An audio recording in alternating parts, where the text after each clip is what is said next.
Let me add slide.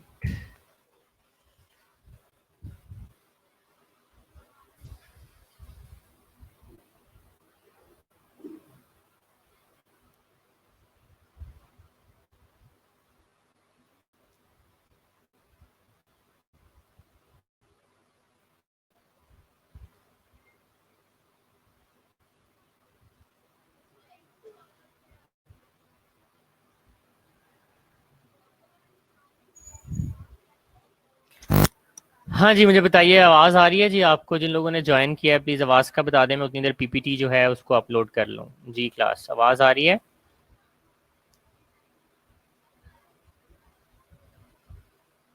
जी आवाज़ आ रही है आपको जिन लोगों ने ज्वाइन किया है? और मैं अटेंडेंस ज़रा दोबारा मार्क करूँगा अभी थोड़ी देर में। आवाज़ का बताइए। चलेंगे, दैट्स गुड की आवाज़ आ रही है। जैसी पीपीटी अपलोड होती है हम चलते हैं। उतनी देर जिन लोगों ने अभी तक ज्वाइन किया है प्लीज़ ज़रा रिपीट करवा दें। एक्सिस 1 पे हमने क्या क्या देखा था, एक्सिस 1 पे क्या क्या है और क्या क्या नहीं है, प्लीज़ कमेंट में बताएं। जी एक्सिस 1 पे क्या क्या है कमेंट में बताएं।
जी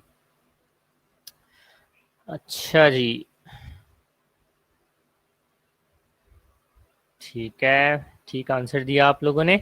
चलें, हम थे एक्सिस 3 के ऊपर। तो एक्सिस 3 पे मैंने आपको बताया कि जनरल मेडिकल कंडीशंस होती हैं जिसकी वजह से कोई मेंटल डिसऑर्डर हो सकता है या किसी मेंटल डिसऑर्डर की मैनेजमेंट पे जो असर कर सकती हैं, as well as medical conditions that contribute to understanding of the person. तो कुछ मेडिकल कंडीशंस होती हैं वो उस बंदे को अंडरस्टैंड करने में मदद करती हैं, जैसे कि बहुत सारी क्रॉनिक डिजीजेज होती हैं, उनके मेंटल हेल्थ के ऊपर इम्पैक्ट होते हैं। नेक्स्ट जो हमारा एक्सिस है वो है जी axis number 4। Axis number 4 is about reporting psycho social and environmental problems. किसी की जॉब चली गई है, घर टूट गया है, डाइवोर्स हो गई है, वगैरह वगैरह। साइको सोशल प्रॉब्लम्स और environmental problems that may affect the diagnosis, treatment and prognosis of mental disorder. Included are problems with primary support group, कि फैमिली है उसकी कि नहीं है, सोशल इन्वायरमेंट कैसी है, एजुकेशन कैसी है, ऑक्यूपेशन है कि नहीं है, कौन सा ऑक्यूपेशन है। कुछ बीमारियां जो हैं वो बहुत सारी ऑक्यूपेशन के अंदर कॉमन होती हैं। उसके बाद अ, उसके बाद है जी access to health care and legal system. Health care को एक्सेस है उसकी या नहीं है, तो ये सारी चीज़ें जो जनरल सी हैं ये एक्सेस 4 में इंक्लूड होती हैं। मरियम कह रही हैं कि जी, मरियम जफर कह रही हैं कि जी ये सर 2 नहीं पढ़ा, तो 2 तो बच्चे मैंने पढ़ा दिया। ये आप देख सकते हो कि इसके अंदर मेंटल रिटार्डेशन और पर्सनैलिटी डिसऑर्डर और डिफेंस मैकेनिज्म, ये मैंने 3-4 दफ़ा इसको मैंने जो है ना डिस्कस किया। नेक्स्ट चलते हैं जी हम एक्सिस 5 की तरफ। हाँ, एक्सिस 5 पे क्या है? तो एक्सिस 5 पे एक चीज होती है जिसको हम कहते हैं ग्लोबल असेसमेंट ऑफ फंक्शनिंग। तो ये एक लंबा सा क्वेश्चनर होता है जिसके अंदर 100 समझ लें आप सवाल होते हैं, तो उनके एक पेशेंट से जवाब पूछे जाते हैं। फिर उसको जो जो जो जो वो जवाब देता है उनको प्लस किया जाता है, और उसका एक क्राइटेरिया होता है कि अगर इतना GFR हो, सॉरी GAF होगा तो बंदे की फंक्शनिंग अच्छी चल रही है, अगर इतना होगा तो person is on highest functioning, और क्या है क्या नहीं है, तो ये चीज़ें इसमें होती हैं। Which rates the person's overall psychological functioning on a scale of 0 to 100. This represent the clinical assessment of the person's current level of functioning. कि एक बंदे का माइंड कैसे फंक्शनिंग कर रहा है, ठीक कर रहा है कि नहीं कर रहा।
इंटरनेट जरा डिस्कनेक्ट हो गया था, तो मैंने आपको 5 एक्सेस पढ़ा दिए हैं, और ये 5 एक्सेस मैंने आपको ये भी बताया है कि ये एक्सेस बहुत ज़्यादा इंपॉर्टेंट है, राइट।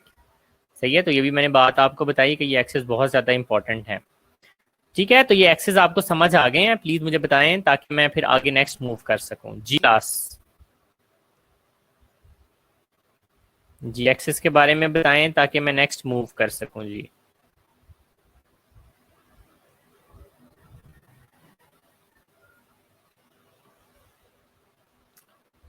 जी एक्सेस के बारे में बताएं।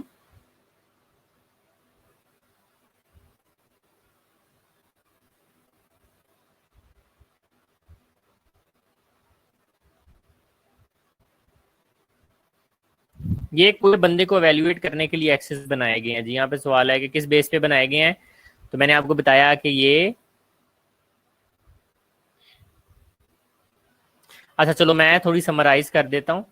समराइज ऐसे है कि एक्सेस 3 से मैं शुरू करता हूँ समरी करना। एक्सेस 3 के ऊपर हमारे पास मेडिकल कंडीशंस आती हैं कि एक वो वाली बीमारियां जो कि आप समझ लें कि हमारी मेंटल हेल्थ के ऊपर असर कर रही होती हैं, वो एक्सेस 3 पे डाली जाती हैं। उसके बाद आ जाते हैं एक्सेस 4। एक्सेस 4 के ऊपर साइकोलॉजिकल, साइकोसोशल, इन्वायरमेंटल प्रॉब्लम डाली जाती हैं। किसी की जॉब चली गई है, कौन से उसकी फैमिली है कि नहीं है, एजुकेशन कितनी है, ऑक्यूपेशन कौन सा है, हाउसिंग है या नहीं है, तो ये सारी चीज़ें एक्सेस 4 पे होती हैं। उसके बाद axis 5 is about global assessment of functioning. एक बंदे की मेंटल हेल्थ की जो फंक्शनिंग है उसके हवाले से एक्सेस 5 को लिया जाता है कि उसकी मेंटल हेल्थ फंक्शनिंग कैसी है। एक क्वेश्चनर होता है 100 क्वेश्चन पे मुश्तमिल, वो उससे पूछा जाता है और उसको उसके हर क्वेश्चन के मार्क दिए जाते हैं, और ये 0 से 100 जो है ना इसके मार्क्स होते हैं। और आप ये कह लें कि इससे हम फंक्शनिंग का पता लगता है कि बंदा कि उसकी मेंटल हेल्थ की फंक्शनिंग कैसी है। So that is all about, आप कह सकते हैं DSM के 5 एक्सेस हैं ये। आई होप अब आपको एक समरी समझ आ गई होगी। अब हम आगे चलते हैं। जी बताएं।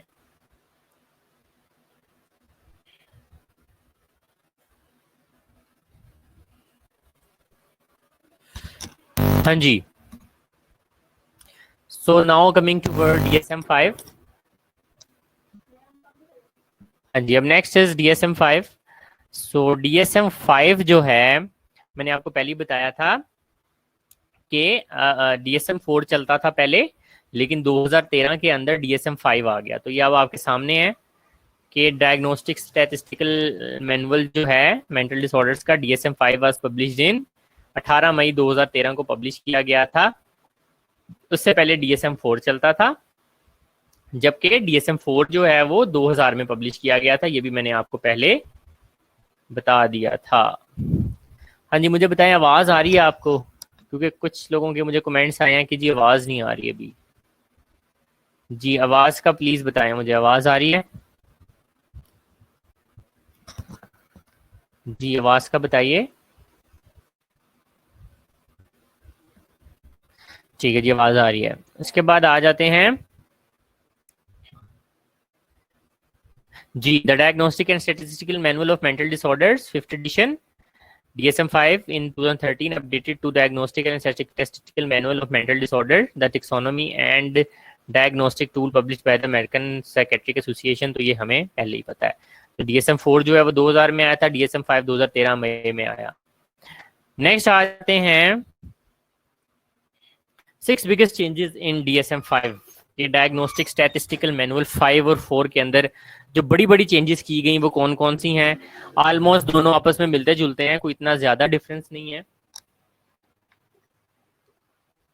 लेकिन जो DSM-5 है उसमें जो बड़ी बड़ी चेंजेस की गई, छोटी छोटी बहुत सारी चेंजेस के अंदर की गई हैं, लेकिन जो 6 बड़ी बड़ी चेंजेस की गई हैं वो मैं आप लोगों के साथ शेयर करता हूँ, और इनको भी हमने एक दफा रिव्यू दे देना है कि DSM-4 और 5 में बेसिकली क्या फर्क है, तो इसलिए मैं आप लोगों को बता रहा हूँ।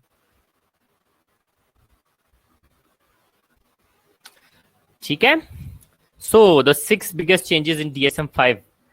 सबसे पहले the autism spectrum in the DSM-5, 4 separately classified issues that are unfortunately very common have been unified under the header of autism spectrum disorder। So autism spectrum disorder जो है ये बेसिकली बच्चों के अंदर होता है, छोटे छोटे बच्चे होते हैं और कुछ बोलते नहीं है, म्यूट हो जाते हैं। इनको भी हम डिटेल में पढ़ेंगे जब चाइल्ड साइकोलॉजी की तरफ चलेंगे। So unified under the header of autism spectrum disorder. तो पहले इसकी 4 टाइप्स दी गई थी DSM-4 के अंदर, तो DSM-5 के अंदर जो है इसको एक ही नाम दे दिया गया, ऑटिज्म स्पेक्ट्रम डिसऑर्डर डिस्कस की गई थी। तो ये पहली बिगेस्ट चेंज है। दूसरी जो बिगेस्ट चेंज है, DSM-5 removes childhood bipolar disorder and replace it with disruptive mood dysregulation disorder. तो पहले एक डिसऑर्डर का नाम था चाइल्डहुड बाइपोलर डिसऑर्डर, बच्चों का बाइपोलर डिसऑर्डर जिनके अंदर उनको मूड स्विंग्स होते थे, लेकिन अब उसका जो नाम है वो रख दिया गया है disruptive mood dysregulation disorder, DMDD। सही है, तो ये दूसरी चेंज है। तो पहली हमने देखा ऑटिज्म स्पेक्ट्रम डिसऑर्डर रख दिया गया, दूसरा जो है चाइल्डहुड बाइपोलर डिसऑर्डर का नाम चेंज कर दिया गया। जो तीसरी बिगेस्ट चेंज थी, that is about revision to ADHD diagnosis, the new DSM broadens the ADHD diagnosis। तो पहले ADHD को डायग्नोज करने के लिए थोड़े से पॉइंट लिखे हुए थे, DSM-5 में ADHD को डायग्नोज, ये जो attention deficit hyper active disorder, ये भी बच्चों के अंदर मोस्टली होता है। तो इसके अंदर क्या किया गया कि इसका जो डायग्नोस्टिक क्राइटेरिया था उसको ज्यादा वेल डिफाइंड कर दिया गया। Next is about increasing details on PTSD symptoms. तो पहले जो था DSM-4 उसके अंदर PTSD की थोड़ी सी सिम्टम्स दी गई थी, लेकिन जो DSM-5 है उसके होने तक दुनिया में बड़ी बड़ी जंगें हुई, अर्थक्वेक्स आए, सुनामी आए, तो ये बड़े बड़े इवेंट्स के बाद लोगों ने डिफरेंट PTSD की जो सिम्टम्स हैं उनके साथ प्रेजेंट करना शुरू किया। तो इसके अंदर कुछ सिम्टम्स जो हैं वो ऐड की गई, PTSD को ज्यादा डिटेल में एक्सप्लेन किया गया। Partly due to the wars in Iraq, Afghanistan, medical researchers have gained a greater deal more insight into PTSD in the last 15 years। तो बहुत बड़े बड़े डिजास्टर हुए, कुछ वॉर्स हुई ईरान में, इराक में, जलजले आए वगैरह वगैरह, उसकी वजह से PTSD की हमें ज्यादा पता चला। तो DSM-5 reflects this increased understanding, add nouns for children and with PTSD and describe 4 main types of symptoms। Arousal होती है बच्चों के अंदर, अवॉइडेंस होती है, फ्लैशबैक्स आते हैं, negative impact on the thought pattern and mood. Negative impact आता है थॉट पैटर्न और मूड की तरफ। तो पहले हमें PTSD का थोड़ा सा पता था, ये ईरान इराक वार और अफगानिस्तान की वार के बाद और बड़े बड़े जो हमारे सुनामी वगैरह आए, जलजले आए, इनके बाद जो है ना PTSD को हम जरा अच्छे से एक्सप्लेन करने के काबिल हो गए और हमने उसको ऐड कर दिया DSM-5 के अंदर। तो ये 4 पॉइंट्स हो गए जी हमारे। जी आवाज नहीं आ रही, किसी को आ रही है आवाज?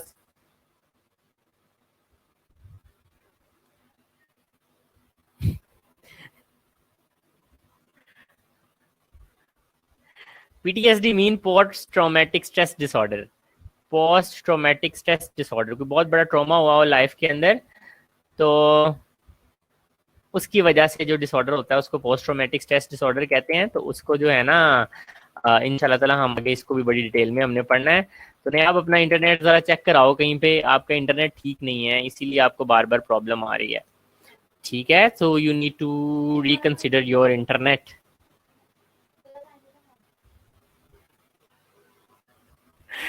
अच्छा जी, नेक्स्ट चलते हैं। तो नेक्स्ट जो चेंज की गई DSM-5 के अंदर, reclassification of dementia in DSM-5, both dementia and the category of memory learning disorders called amnestic disorder have been subsumed into a new category, neurocognitive disorder.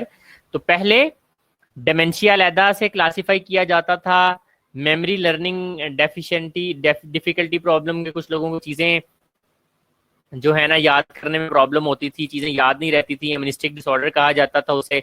ये अलग-अलग थे, इनको कंबाइन कर दिया गया न्यूरोकोग्निटिव डिसऑर्डर के अंडर। ठीक है, तो उनको नया नाम दे दिया गया। ये एक बहुत बड़ी चेंज थी। उसके बाद जो लास्ट छठी जो बिगेस्ट चेंज उसके अंदर देखी गई, intellectual disability to reflect common languages. The issue previously known referred to as mental retardation are now classified as intellectual disability. तो जुबानें सीखने के अंदर जो है ना प्रॉब्लम होती थी, उसको जो है उस डिसऑर्डर को जो है अब नाम दे दिया गया मेंटल रिटार्डेशन की जगह इंटेलेक्चुअल डिसेबिलिटी डिसऑर्डर। ठीक है, तो ये 6 बिगेस्ट चेंजेस थी, इनको भी पॉइंट बाय पॉइंट आपने याद कर लेना अगर एग्जाम के अंदर आ जाए। अच्छा जी,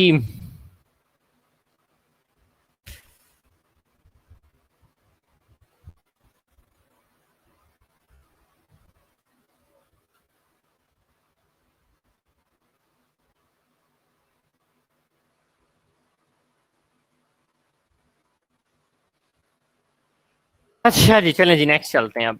तो ये तो था DSM। ठीक है, नेक्स्ट आ जाते हैं psychiatric mental health phenomena of concern.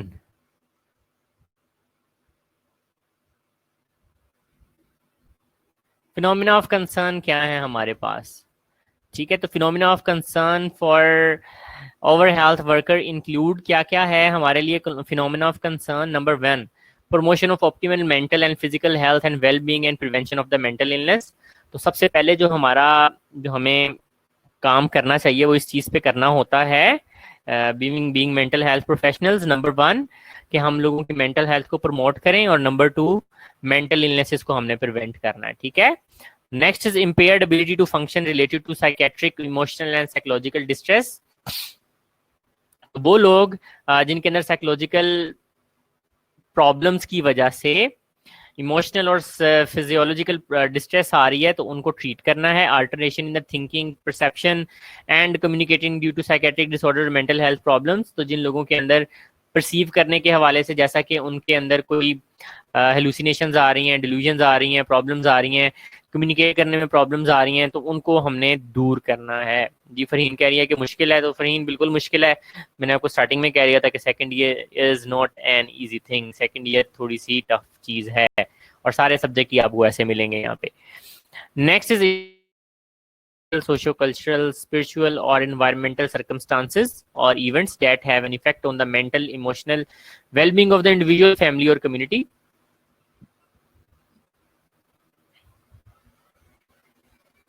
Sumbal कह रही हैं ये जब कॉलेज स्टार्ट होगा तो रिपीट करेंगे? तो जी बिल्कुल भी रिपीट नहीं होगा। मैं आपको पहले बता दूं कि मेंटल हेल्थ का आपका सिलेबस बहुत ज़्यादा है, तो इसको आपको साथ साथ करना है। साथ साथ नहीं करेंगे तो ये चीज़ें बिल्कुल भी रिपीट होने वाली नहीं है। पूरे साल में अब ऑलरेडी हमारा आप समझ लें कि जो सिलेबस है वो जो है ना ऑलरेडी आप समझ लें कि पीछे रह गया है। हमें ये क्लासेस काफ़ी देर पहले स्टार्ट हो जानी चाहिए थी, ज़ाहिर है अब हो रही हैं स्टार्ट, तो ये बिल्कुल भी जब कॉलेज ओपन होगा ये बिल्कुल भी रिपीट नहीं हो सकेंगी चीज़ें। तो आपको इसको बिल्कुल साथ साथ लेके चलना है। अगर साथ साथ लेके नहीं चल सकेंगे तो बड़ी प्रॉब्लम हो जाएगी एट द एंड, और बिल्कुल भी रिपीट नहीं हो सकता। ये मैं आपको बता दूं, 15 यूनिट्स हैं आपके, और इस दफ़ा हमें पूरी की पूरी बुक जो है वो डिस्कस करनी है। अच्छा जी, elements of recovery including the ability to maintain housing, employment, social support and help individual reengaging in seeking meaningful lifes. तो लोगों ने मीनिंगफुल लाइफ किस तरह से गुजारनी है उसके लिए उनको गाइड करना है। Societal factors such as violence, poverty and substance abuse. Society के फैक्टर्स हैं जैसे वायलेंस है, फिजिकल और वर्बल वायलेंस आ जाती है, गुर्बत है, और सब्सटेंस अब्यूज वगैरह है। इनके अंदर हमने किस तरह से लोगों को हेल्प आउट करना है जी। Behavioural mental state that indicate potential danger to self and others, हमें उन लोगों को आइडेंटिफाई करना है जिनके अंदर मेंटल हेल्थ प्रॉब्लम्स हैं, जिसकी वजह से वो खुद के लिए और दूसरों के लिए खतरा बनते हैं। Emotional stress related to illness, pain, disability and loss. So emotional stress या फिर आप इसे साइकोलॉजिकल पेन कह सकते हैं, उसको आइडेंटिफाई करना है और ट्रीट करना है। सिम्टम मैनेजमेंट, साइड इफेक्ट्स और टॉक्सिसिटीज एसोसिएटेड, तो मैंने आपको पहले भी बताया था कि वो जो मेंटली इल पेशेंट्स को ट्रीट करने के लिए जो मेडिसिन दी जाती हैं उनके बहुत ज़्यादा साइड इफेक्ट होते हैं, नंबर वन। नंबर टू, अगर वो ज़्यादा डोज में ले ली जाए तो उसकी टॉक्सिसिटी भी बहुत ज़्यादा हो जाती है। With self administered drugs, psychopharmacological intervention and other treatment modalities, तो जो ड्रग्स हैं उनको उनकी बकायदा जो है लोगों को टीच करना है, और वो किस तरह से ड्रग्स लेनी है, उनकी सिम्टम्स मैनेजमेंट कैसे करनी है, तो ये सारा कुछ हमारा काम है कि हम लोगों को बताएं। The barrier to treatment efficacy and recovery based by process change and end of life issues. End of life issues हमने फर्स्ट ईयर में बड़े डिटेल में पढ़े थे, तो वो भी जो है साइकेट्रिक प्रोफेशनल्स का काम है। Next is alcohol and substance abuse and dependence को मैनेज करना है। Self concept, body image changes, developmental issues, life physical symptoms, Altered psychological status, ये सारा कुछ भी हमें डील करना है। Psychological symptom occur along with Altered physiological status, जब हमारी बॉडी के फंक्शनिंग के अंदर कोई प्रॉब्लम आती है उसकी वजह से जो साइकोलॉजी आते हैं उनको भी डील करना है, स्पेशली क्रोनिक इलनेसेस के अंदर।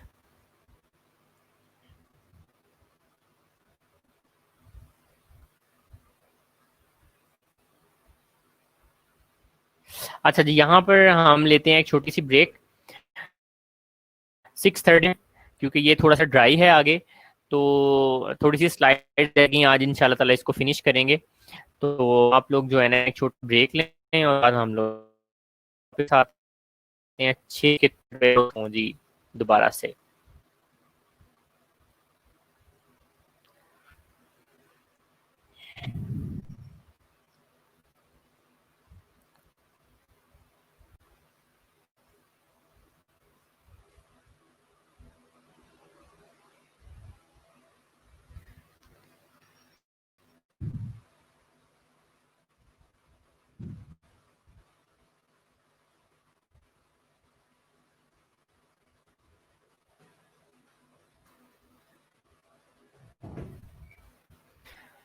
हाँ जी, टाइमिंग बता दें, 6:30 पे वापस आना है जी आपने।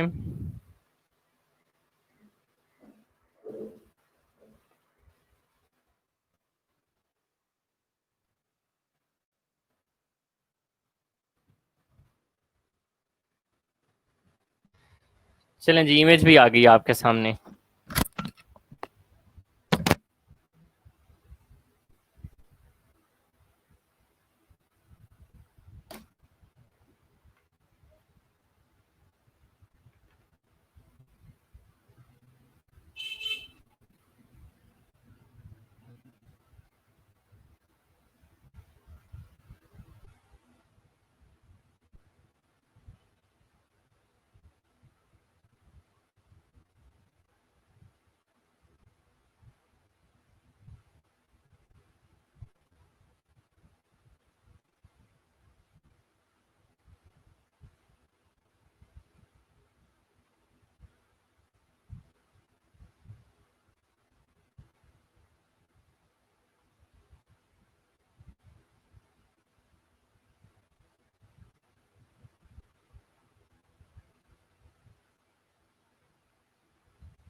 हाँ जी, अब बताएं, आवाज आ रही है आपको? प्लीज बाकी लोगों को प्रेजेंट करवाएं, क्योंकि मैं अटेंडेंस मार्क करने लगा हूँ जी। We are about to end, so attendance mark करने। So difficulty relating to other behaviors and mental state that indicate that client is in a danger to self and others, कि client खुद के लिए problem में है या दूसरों के लिए जो है ना डेंजर कॉज कर सकता है। Interpersonal, systematic, socio cultural, spiritual और इन्वायरमेंटल सर्कमस्टांसेस और events that affect the mental and emotional wellbeing of the individual, family and community. तो हमने देखना है कि कौन कौन से फैक्टर्स हैं, कौन कौन से फैक्टर्स हैं जो कि कम्युनिटी, फैमिली और इंडिविजुअल्स की मेंटल हेल्थ को खराब कर सकते हैं, जो कि हमने भी पीछे डिटेल में इतने सारे फैक्टर्स देखे हैं।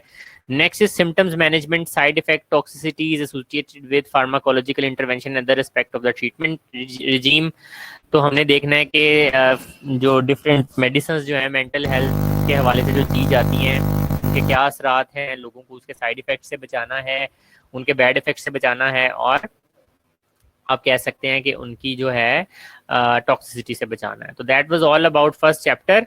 तो आप लोग प्लीज जरा अब एक करें, जो बिल्कुल पहले दिन से हमने स्टार्ट किया मेंटल हेल्थ का फर्स्ट चैप्टर, इसको जरा थोड़ा सा माइंड को रिवाइंड करें, और इसको जो है आप लोग जो है वो इसको वो कर दें, समराइज करें उतनी देर। जिस जिस की समरी मेरे पास आती जाएगी उस उसकी मैं अटेंडेंस लगाता जाऊंगा। मैं पेज खोल के बैठ गया हूँ जी। तो जिस जिस की समरी आती जाएगी मेरे पास, उस उसकी अटेंडेंस लगती जाएगी। कंप्लीट समरी देनी है कि इस चैप्टर में हमने क्या क्या पढ़ा है।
तो शुरू से, जो बिल्कुल शुरू से हमने सारा कुछ पढ़ा है उसकी समरी बनाएं।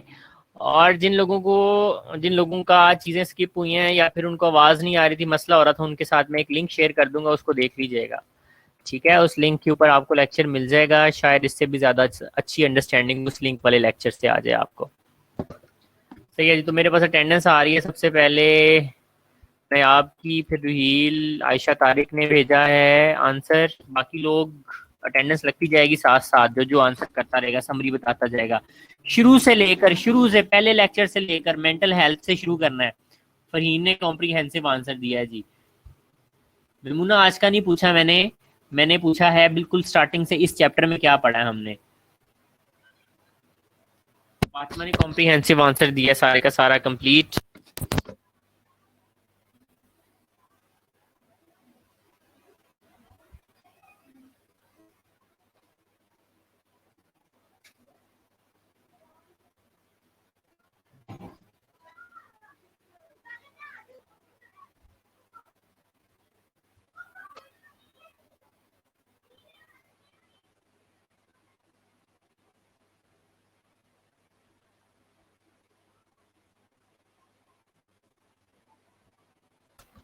जी, शमीम तालिब का आ गया है।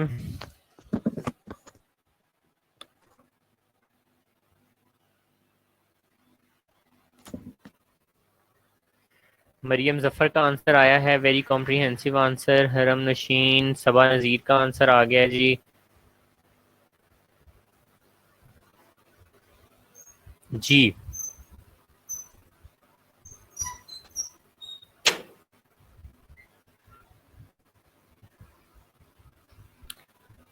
मारिया गौस का आंसर आया है।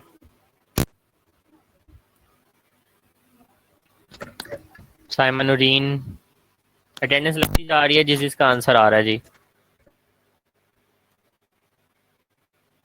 रुहील का आंसर आ गया मेरे पास। मारिया तुफैल का आंसर आ गया है, ठीक है जी।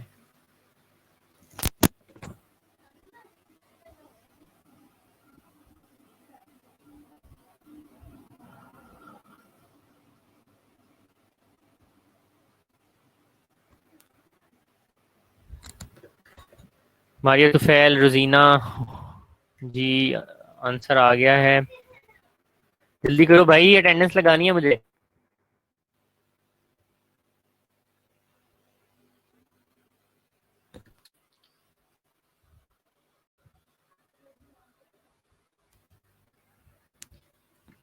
अच्छा जी, चलें।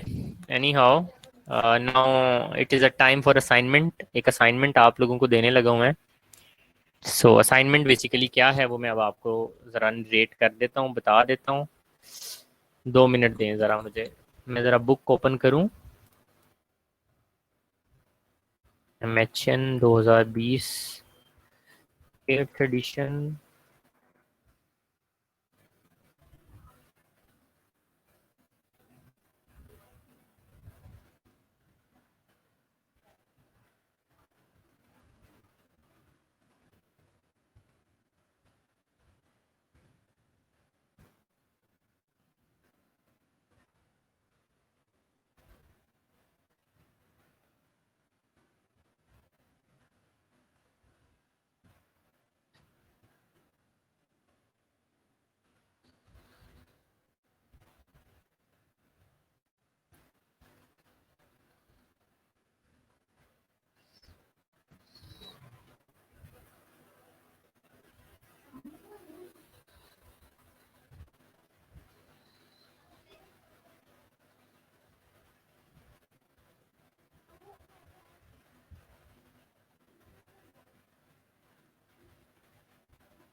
चलें जी, अब असाइनमेंट आपको बता दी जाए तो असाइनमेंट बड़ा ध्यान से सुन लीजिएगा आप लोग।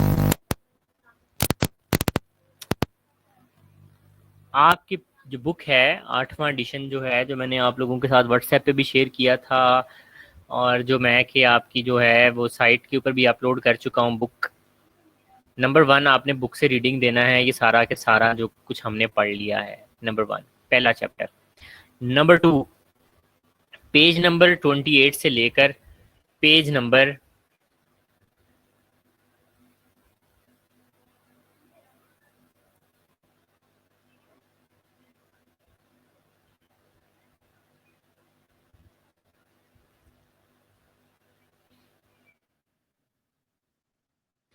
पेज नंबर 28 से लेकर पेज नंबर 34। पेज नंबर 28 से लेकर पेज नंबर 34 मैं लिख भी रहा हूँ यहाँ पे।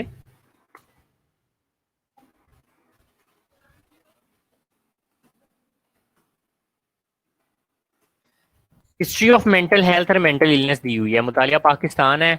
आपको बड़ी इंटरेस्टिंग चीज़ें मिलेंगी उसके अंदर। कि पहले लोग समझते थे कि ये जादू वगैरह होता है, मेंटल इलनेस वगैरह। उसके बाद आप देखेंगे किस तरह से ये चीज़ें इवॉल्व होना स्टार्ट हुई और लोगों ने मेंटल इलनेस को सीरियसली लेना शुरू किया, और 21वीं सदी के अंदर जाके मेंटल हेल्थ मेंटल इलनेस के हवाले से क्या चीज़ें इवॉल्व हुई हैं।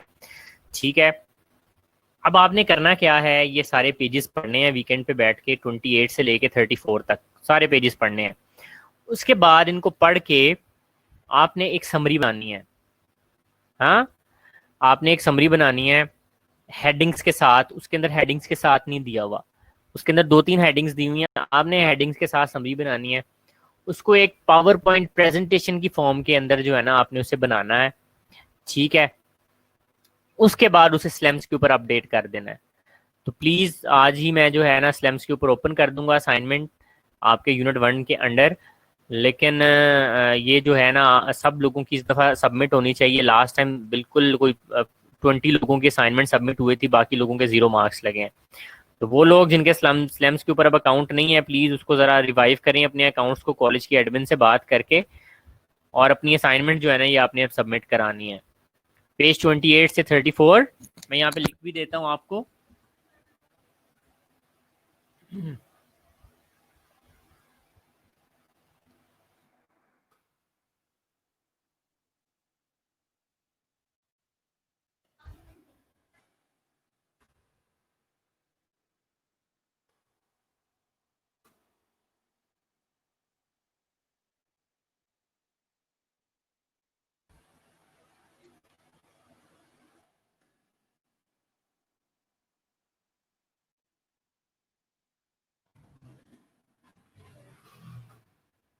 हाँ जी, पावर पॉइंट बनाना कंपलसरी है।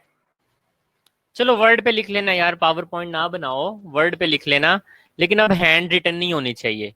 ठीक है, हैंड रिटन नहीं होनी चाहिए। हैंड रिटन यार, आप लोगों ने पिक्चर्स ठीक से नहीं ली होती, स्कैन ठीक से नहीं किया होता, वो मुझसे पढ़ा नहीं जा रहा होता, सो लिहाजा हैंड रिटन नहीं होनी चाहिए, वर्ड पे बना लें।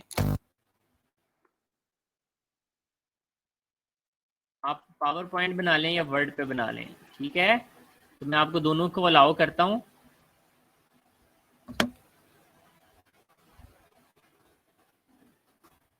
With headings and points.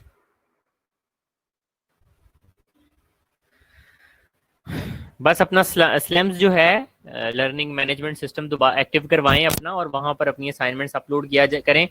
और अगेन मैं आपको बता दूं कि जो लोग इस दफ़ा असाइनमेंट जमा नहीं करवाएंगे ये वाली, ठीक है, और कॉपी पेस्ट नहीं करनी, मुझे लास्ट टाइम भी 2 to 3 को केसेस ऐसे लगे हैं कि उन लोगों ने ना बिल्कुल कॉपी पेस्ट चीज़ें करके लगाई हुई थी। तो मैं यहाँ पे बैठ के सारी असाइनमेंट चेक करता हूँ, तो मुझे पता चल जाता है कि किस बंदे ने कॉपी पेस्ट किया हुआ है। तो ये वाली फनकारी भी नहीं लगानी है आप लोगों ने, ठीक है, और खुद से पढ़ना है सारा, खुद से पढ़ के जो है आप लोगों ने ये असाइनमेंट बनानी है, इसको अपलोड करना है, और इसकी जो आपकी डेडलाइन होगी वो मंडे होगी, ठीक है, मंडे वाले दिन तक आपने जमा करानी होगी ये असाइनमेंट। तो मैं इसको अभी स्लैम्स के ऊपर डाल दूंगा, तो आपके पास 3 दिन है इस असाइनमेंट को जमा कराने के। History of mental illness detail के अंदर पढ़ना है, और उसमें से पॉइंट्स आपने निकालने हैं, हर एरा को एक एक 2 2 लाइनों के अंदर आपने डिफाइन करना है कि कैसे कैसे एवोल्यूशन आई, पहले किस तरह से इसको जादू टूना समझा जाता था, उसके बाद कैसे कैसे पॉइंट बाय पॉइंट आपने डिस्क्राइब करना है किस तरह से जो मेंटल इलनेस और मेंटल हेल्थ का कॉन्सेप्ट इवॉल्व हुआ और 21 सेंचुरी के अंदर अब क्या हो रहा है, ठीक है। तो ये मंडे को आपने जो है ना, मंडे वाले दिन आपका लास्ट डे होगा इस असाइनमेंट को सबमिट करने का, प्लीज़ इसको कंप्लीट कर लीजिएगा। इसके अलावा इसके अलावा इसके अलावा जो नेक्स्ट मैं आपको काम देने लगा वो ये है, ये जो चैप्टर अब हमने ख़त्म कर लिया है, मेंटल हेल्थ, मेंटल इलनेस और डीएसएम, ये सारी चीज़ें मिला के, और साथ में जो हिस्ट्री है, ये तीन से चार चीज़ें मिला के जो अभी तक हम पढ़ चुके हैं, इसका टेस्ट होगा जी आपका नेक्स्ट फ्राइडे वाले दिन। ये फ्राइडे को हमारे 2 लेक्चर होते हैं, इनमें से एक लेक्चर मैं टेस्ट के लिए यूटिलाइज करूंगा, और वो स्लैम्स के ऊपर आपका टेस्ट होगा।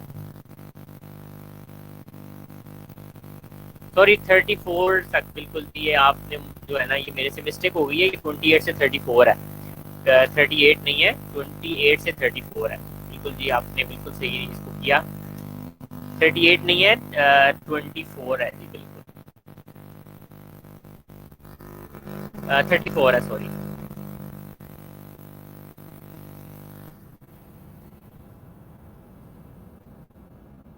जी 34 है जी, 34 है, बिल्कुल सही है। तो नेक्स्ट वीक में एक टेस्ट होगा फ्राइडे वाले दिन, जितना हम पढ़ चुके हैं उसका बुक से पढ़िएगा, और उसके बाद असाइनमेंट सबकी आनी चाहिए, जिसकी नहीं आएगी मैं आपको पहले बता दूं, उसको मैं नेक्स्ट क्लासेस के अंदर अलाउ नहीं करूँगा। मेरे पास यहाँ पे ऑप्शन है लोगों को निकालने की, तो उन लोगों को निकाल दूंगा क्लास से। Test mental health, mental illness and DSM plus history, जितना हम अब तक पढ़ चुके हैं वो सबका टेस्ट होगा अगले फ्राइडे को। Thank you so much.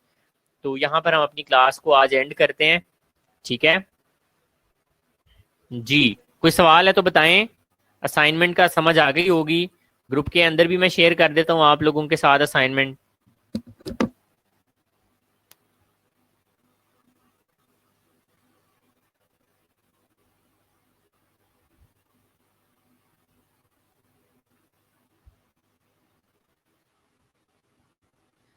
जी जी, आप ज़रूर घर जाएं, आप ज़रूर घर जाएं नेक्स्ट फ्राइडे को, लेकिन टेस्ट जो है वो डेफिनेटली आपने ऑनलाइन देना है, तो टेस्ट तो आपका होगा, और प्लीज़ मेक श्योर कि आपकी मतलब वो टेस्ट के अंदर आप लोग हों, अगर आप लोग टेस्ट में नहीं होंगे तो फिर प्रॉब्लम भी हो सकती है। फ्राइडे को आराम से घर बैठ के मोबाइल के ऊपर टेस्ट दें, आप स्लैम्स के ऊपर टेस्ट होगा आपका ऑनलाइन।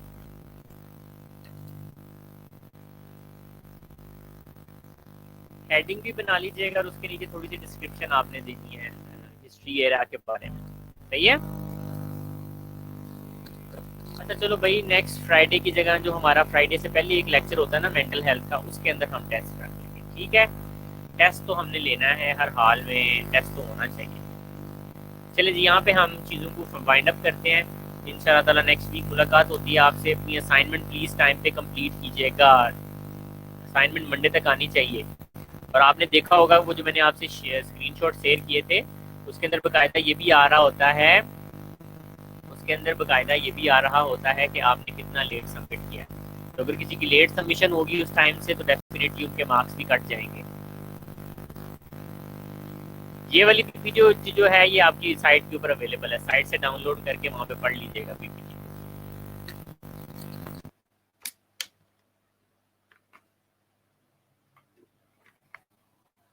ये पीपीटी साइट के ऊपर पड़ी हुई है, साइट वेबसाइट जो शेयर की थी। जिस तरह आप लास्ट ईयर लेक्चर्स डाउनलोड करते थे उसी तरह आप इस लेक्चर को डाउनलोड कर सकते हैं।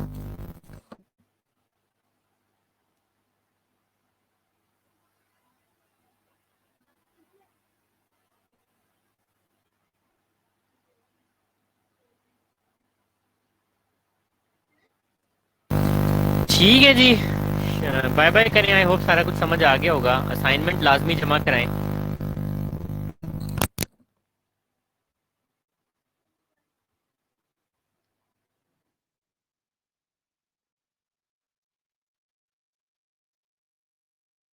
ओके देन, अल्लाह हाफिज़।